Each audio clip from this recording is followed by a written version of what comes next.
আমরা অনেকেই আছি যারা অনেক বড় বড় স্বপ্ন দেখে ফেলি, কিন্তু পরিস্থিতির কারণে সেই স্বপ্ন পূরণ করতে পারি না। আমাদের মধ্যে অনেক যোগ্যতা থাকা সত্ত্বেও সেটা করতে পারি না। এই সময় আমরা হতাশাগ্রস্ত হয়ে পড়ি।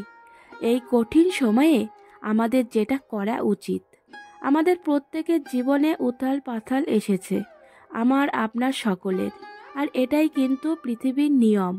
আমাদের জীবনে আপস ডাউন আসবেই। এই সময়টাকে হ্যান্ডেল করার দায়িত্ব একমাত্র আপনার। যতটা সম্ভব এর থেকে বার হওয়ার চেষ্টা করুন। পৃথিবীতে এমনও অনেক মানুষ আছে যারা খারাপ সময় থেকে বার হতেই চায় না।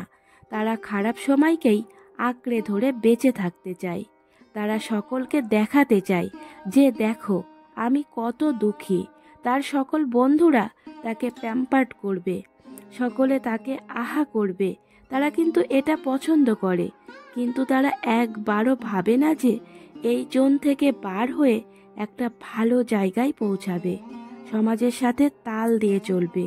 এগুলি সবই হচ্ছে ব্রেন সেটিং।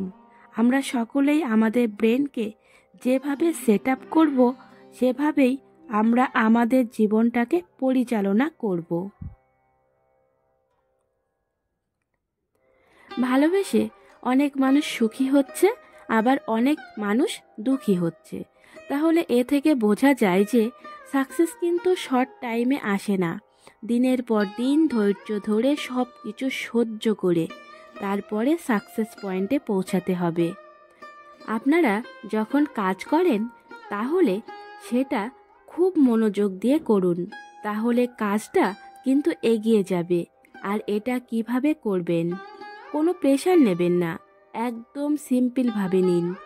যদি আপনি প্রেশার নিয়ে ফেলেন তাহলে আপনি কাজ করতে পারবেন না, আপনার কাজে ভুল হবে, আপনি সময়কে অপচয় করে ফেলবেন। ভালো থাকার একটি মাত্র উপায় আছে, সেটি হলো হ্যাপিনেস। আর এই হ্যাপিনেস এখন অনেকের জীবন থেকে চলে যাচ্ছে, হয়তো আছে কিন্তু আপনি খুঁজে পাচ্ছেন না। এখন জানাবো হ্যাপিনেসের মানেটা কি। আমি বলবো এক একজনের জীবনে এক এক রকম খুশি থাকে, তবে নিজেদের ভালো থাকাটা ও খুশি থাকাটা নিজেদেরই বার করতে হবে। পৃথিবীর অন্য কেউ এটি আপনাকে খুঁজে এনে দিতে পারবে না। হ্যাঁ, এটাই সত্যি। বন্ধুরা, আজকে এই পর্যন্তই। ধন্যবাদ।